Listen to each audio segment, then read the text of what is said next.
We are back with the Move Worthy podcast, episode 14 with Jenny and Lauren. And we are going to continue first-time homebuyer chat. I think we talked about financing, showings, things like that. And we're at the offer process, making an offer. What does that look like when you're a first-time buyer and you're making that offer? It's a lot. It's a lot, and it should be calmer today. Mm-hmm. But you just had something. You're in a bidding war right now. A bidding war And with a first-time home buyer. I mean, like, crazy... that's not the market we're in. I know. Wrong year. Wrong year. But it happens. But I think first and foremost, when it comes to contracts with a first-time home buyer, there's a lot. I mean, with any buyer, really, but there's a lot to explain in the contract. That's a lot of verbiage that comes their way. It's very overwhelming to see all of that language in a contract and not fully understand all of it. Yes.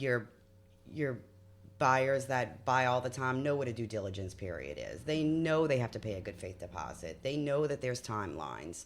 Right. So, for a first-time home buyer, it's very important to, before you send them paperwork, because let's face it, we all do everything electronically these days. You just click right through. To sit down and talk about what to expect. And what these important lines mean. Yes. What does it mean to give the deposit? What does it mean to do your inspections? And what happens if you need to back out of a contract? When can you do that? Like, it's so important. Important. I think a lot of people take our contracts lightly. Yeah. And they are not to be taken lightly. I mean, no. if that were to happen, the whole industry could crumble if we didn't follow these contracts. Yeah. So I typically send a text to my first-time home buyer, well, any of my buyers, but especially my first-time home buyers, and I make sure that they have it in writing and not just hearing it from my mouth. And then them reading it. And they're able to go back and reread it. And because it's so much information that they may forget from the time I started the conversation to the time I finished the conversation. But the key points that I always like to touch on with first-time home buyers is, of course, the offer, what that looks like, running an estimate, showing them exactly what that means with their escrows, what their down payment's going to be, all of that good kind of stuff. So, of course, once we get to a point where we're comfortable with a price, that's first and foremost. The type of financing that they're doing has to go in the contract. Sometimes they don't realize that and what that actually means. And what it actually means is you are making an offer of this amount of money subject to the fact that you can finance a conventional, an FHA, a VA, a USDA, whatever type of loan that you're financing, subject to being able to get that type of lending with that type of down payment, even down to that interest rate. Correct. You can literally put in the contract that if I can't get lower than a 7% interest rate, I'm not buying this house. Like, I can't, right. I can't afford it. Right. So you're protected by contract for financing. The next thing I always go over in great detail is you're protected in the contract by due diligence. We talk about how many days that we think we're going to need for inspections, insurance quotes, all of that good kind of stuff. If it's something that you want to use the property to build something on, you're going to check building restrictions and zoning codes, and all of that good kind of stuff happens in that time period. Right. One thing they don't truly understand is you can certainly walk away if something is found. If something isn't right. In that 12 days or 15 days or whatever you decide. Right. I know there are so many times when, I mean, the inspection period is a stressful period for both sides because things you don't know about the house, things the seller might not know about the house. And if something is too much, too expensive, too overwhelming, seller isn't willing to do anything to repair, or even if you just had no idea and it scares you too much, it's okay to walk away. You're out some money, yes, but in the long run, you probably save thousands by walking away from a problem. Yeah.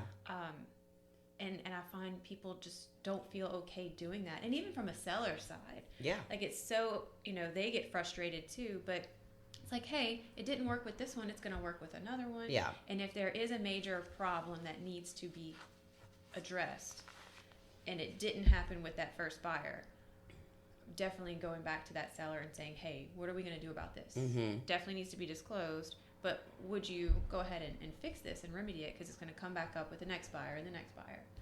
Yeah, and I don't think that all buyers truly understand that when you talk about a due diligence period and talk about an inspection, like what really is that? You know what else they don't really truly know? They don't realize that inspections are going to cost between $500 to $800 depending on what kind of inspections you get. If something comes up in the home inspection, you're like, ooh, I think we should have a stucco inspection. I mean, that's another $200, or a video pipe inspection. That's another $250. Right. So those types of things I usually touch on when we talk about the due diligence period in the contract. Next, they don't always realize that within 48 hours of an acceptance, we need a good faith deposit. What does that look like? Yes. How much should you give? I always tell my buyers, it really depends on the price point. I mean, if we're writing an offer for a house that's between $200 and $400, I think $1,000 is a very going rate kind of deposit. Ultimately, right. It's for them to decide. Right. I think it's location specific too, because I find when you get into some other areas, they might be a little bit higher. Definitely price point. And some of them will actually say what they want. Oh, they want, like, we want the this. listing will say $5,000 good faith deposit required. Right. Or they won't even look at the offer. They won't even look at the offer. So, and another thing first time home buyers don't realize is that deposit does come back to you. If you walk away in the protected by the contract. Yes. So if you walk away in your due diligence period because you find something you didn't like, if you walk away because it didn't appraise to contract price and the seller's not willing to come down, if you can't get financing. So we put all of these things in this contract to protect buyers. Yes. And if you do have to cancel a contract and any of those things are the reasons for it, you will get that money back. If you continue through the transaction, that deposit is applied to your cash that you're bringing to closing. So it's not additional funds. Right. It's not your closing. It's not your cash to close plus your deposit. It's applied to that. It's deducted from that. Yeah. Correct.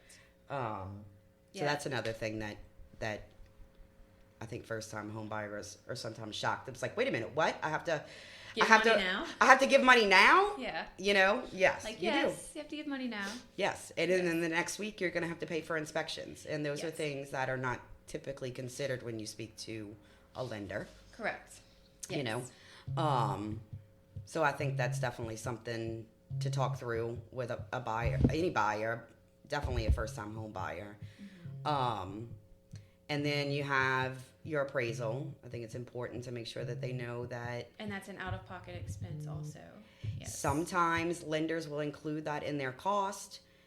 Sometimes they won't, but they should be prepared that that's going to be an expense, potentially an expense of around $500. Around $500, yeah. And then also, that it's my recommendation that any contract should be subject to an appraisal, because you do want that extra protection. You do have the option, if you're not borrowing money, if you're paying cash for something, you have the option to waive an appraisal. You do, yes. And I guess it depends. I usually ask, instead of assuming that a cash offer is always going to say not conditioned on appraisal, but I always ask, like, do you still want to do an appraisal? Do you still want that? Because when you have a cash offer, you really only have your inspection period. You don't have any other contingencies in case something arises. That appraisal clause could be something to protect you. But a lot of times I find people who are offering we do a good job of giving our clients information about the comps in the area when they're making these offers. And sometimes we just know, yes, you're making a cash offer. Yes, this property is worth that. Yeah. And some. And some, right. So and a lot of those buyers, I feel like, are more savvy to what they are doing For and sure. more comfortable with, here's my offer. No, we'll do our inspections and then we'll close as soon as possible. So you kind of eliminate that contingency, but it's also there if you want it. Right. Yes. I mean, a great realtor is going to go through this with you, whether you're savvy or not. They should. And make sure that, hey, how do you want this to go? Right. And at some point, I think the first-time home buyers are going to get more savvy, and a lot of them have been doing some research and trying to educate themselves on the process, so that way they're not completely oblivious to the process when you start making offers. I mean, even like we said in the very beginning, you're in a bidding war right now. I mean, who would have thought? Right. And you got a first-time buyer. Yes. It can be very overwhelming, and then all rational thoughts go out the window. Yeah. I could do a little story time on her. So Okay. Somebody I've been shopping with, we've probably seen, I don't know, probably 40 or 50 houses since she started shopping. Maybe not that much, but it feels like It just that. had to be this one. And she finally decides to write an offer. She loves this house. It was on the market for 4 days when we actually wrote the offer. The house was listed at $249,000. She was doing an interest rate buy down, which was costing around $6,000. So Oh my goodness. she went in. She has the cash that she needs. Yeah. She was doing conventional 20% down. But it was very important for her to have a low interest rate just because of the monthly note. To get the note down. Which happens a lot with first-time home buyers. The Yes. note is what's really important Correct. to them. So we went ahead and wrote the offer. Like I said, it was listed at $249,000. We went in at $245,000, and we asked for a $5,800 credit to reimburse her for the buy down. At the time that we submitted the offer, there were no other offers in. We gave them till 6 p.m. the next day. 2 more offers came in that day. Oh man. And so they ended up doing highest and best, which is due today by 7 p.m. But that was a tough conversation to have because here you are with a first-time home buyer. Yes. They're already nervous as hell. Are they making the right decision? Are they doing the right things? And then you got to go to them and say, hey, if you really want this, you got to pay more. Right. We got to, and then as agents, we have to get creative. Correct, because there's so many things already in this contract. Right. So many things that she is trying to do to Yes. get this house, to get it to the note she wants, and now Yes. you're telling, Yes. now you got to say, hey. So I ran the comps again. I really think it was priced really well, which I told her from the beginning, obviously, why it's in a multiple offer situation. Right. So what I recommended is to go over asking the $6,000 to make up for the $6,000 credit. So the seller was still netting full price, and they come from, and this is something that I think agents and buyers kind of learn of each other. They come from a very strong family of fixer-uppers and, very handy people, knowledgeable people. And, when you walk through houses, you learn those things. It's like, oh, Uncle Joe can fix that. Oh, Aunt Becky can do this. And, you Not learn. really a big deal. It's not really big deals to them. So my suggestion to her was, hey, while I'm never going to advise you to not do inspections, we absolutely need to do inspections. It might behoove you to offer no repairs. To tell the seller you're not asking for any repairs. You still have your due diligence. You still have time to do your inspections. And if you don't like it, if there's something major, you can still walk away. Correct. But I think it does add a little extra knowing that the seller is not going to come out of pocket any more money to fix something. To. And again, we had this conversation Yes. too on a previous one. I think that's assuming nothing major is going on that you can't see. Right. Because if something major does come up, like, wow, this was definitely not expected, we were not going to go through that inspection report and nitpick you on every GFI and reversed outlet leaky faucet. Yep. But something major pops up, it kind of changes things a little bit, I think. Yeah.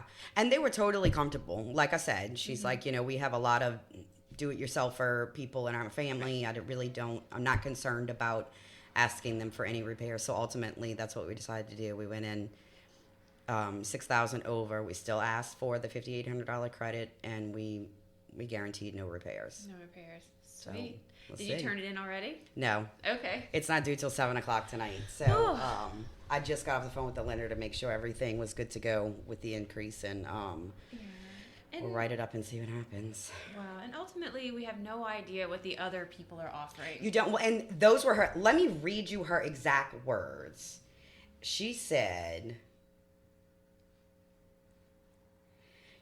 I just don't know how to know what the best course of action is here. And my response was, you don't. You don't. I said, you know, all I can tell you is stay comfortable with your price point. Try not to put emotions into this. Try to stay level-headed.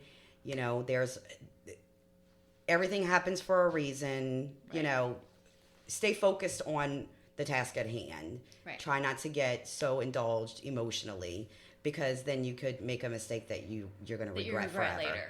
Right. And we don't want that for sure. I know. I think too, I say a lot, like, you know, because they ask us, what would you do? Yeah. What do you suggest? And I'm like, what do you feel comfortable? Yes. Like, what is your number? What do you think this home is worth? Yeah. Do you, you went above and beyond the sale price to cover some things that, you know, if that works for you, great. If it doesn't work for you, that's okay too. It is. And I said, you know, if this doesn't work out, there's going to be another. Unfortunately, you have no idea what other buyers are coming in at. Right. But I feel comfortable with this price point and where you're going in for comp purposes. Right. Now, if somebody comes in with a cash offer or comes in waiving appraisal, I know. you don't stand a chance. Yeah. You can't even compete. And you So don't don't wanna do be that. down on yourself about that. There is Right. some things that you cannot compete with, and it's okay. And that's okay. And there's some things you don't want to do. Again, Yes. because that regret comes right in. Yeah. Yeah. Oh yeah, we just did a lunch and learn Yeah. with a similar thing back in 2021. Someone waiving inspections decided to back out of a contract, and it didn't go so well. And now there's Regret. There's And it's a regret. lawsuit. There's a lawsuit out there. Yeah. Like Yeah. you just it's not worth it in the end. Right. And my husband always says, there'll be more cars like this. There Yes. will be more houses. Yes. We're in a market where there are houses popping up Yep. daily. For sure. I don't think we're in that crazy 21 market. No. Although you are in a bidding war. Which is so weird. But I think there's other options out there. And Yeah. I think the family, do it yourself, Yep. fixer upper type people, Yep. something else will come along and it Oh, will I agree. all work out. I agree. But we're hoping that they get this one. Yes, we are hoping that they get this one. And then I just wanted to add one more thing for the contract is deadlines. Yes. So never something, and I'm going to tell you, I'm going to be honest, I am the worst with, like, I talk to the lenders typically. We get an idea of closing dates or timelines as to when they could do it. And then I just put it in the contract. And it's like, wait a minute. I didn't even talk to the buyer. Like, Right. is this date okay? Something I have to try and force myself Oh. every time, because we physically put an active sale date on the contract that says you will close before or on this date. Correct. And I have a hard time with that sometimes, remembering to have that discussion. To ask them, what date would you like? Uh-huh. I usually choose my dates too, like that. I'll go into the calendar, depending on the type of loan. Right. I'll listen to Does what it the need 4 lender weeks? says. Does it need 6 weeks? 30 to 45 days, and I always like to pick whatever that next Friday is. That. I don't like to close in the middle of a week. Yep. Never a Monday. Yep. But always whatever that following Friday. So a lot of times Yeah. my contracts have Fridays. Mine do too. You do- yeah. Mine do too. So we probably look at it the same way. And honestly, I don't think they really look at it, because I usually get a call. It was like, wait a minute, are we supposed to close by a certain day? Like, And I'm what? like, oh shoot, yes, it was in the Yes. contract. You signed it, but we didn't discuss it. right. Yeah. So that and deadlines for responses too.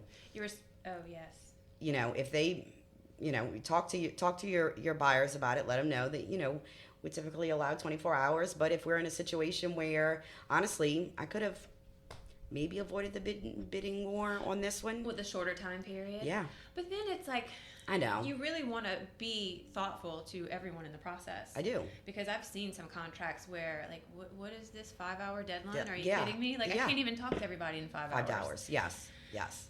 So yeah, that's a tough one too. And they always want to know, when do they have to respond? Yes. And I'm like, look, 24 hours is typical. Yeah.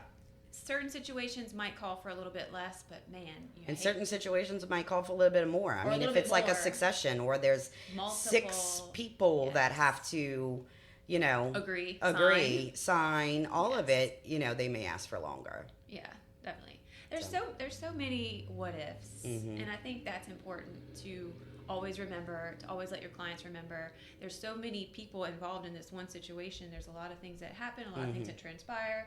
Having a great agent will get you through all of those things. Yep. Easier. I hope first-time home buyers watch these podcasts and say, I will never do this on my own. I know. You know what I mean? Because there's too many things. There's so much that they don't realize that goes in. And they can put themselves in such legal harm. Yes. Because not everyone is so understanding to mistakes. And that's right. Some are, but some are definitely not. Some are definitely not. Oh, well, they'll say. I know. Absolutely. I know. Trust. I think I've been in some of those myself. You know, like, and then at a certain point, like, what do you do? Like, I'm not taking this anywhere. I'm not going to spend extra money. I'm just going to back out and move on. Yep. But that does not happen every day. Yep. This was good. Yes, we could definitely keep on going. We're in the center of the contract status for a first-time home buyer. Yes. But, I mean, we will, like Lauren said, listen to these podcasts, watch these podcasts. We are trying to give as much information as possible to be helpful to everyone in the real estate world. Whether you want to be an agent, you want to be a first-time buyer, you're selling a house, you want to be an investor. Yep. I mean, that's what we're here for. So we'll be back. I mean, we're here every Monday. Yep. We'll be back next week. Monday, 10 a.m. This was our second half of first-time home buying process. And we are the Move Worthy podcast with myself, Jenny Lendle. And Lauren Jones. And together we have the experience to move you forward.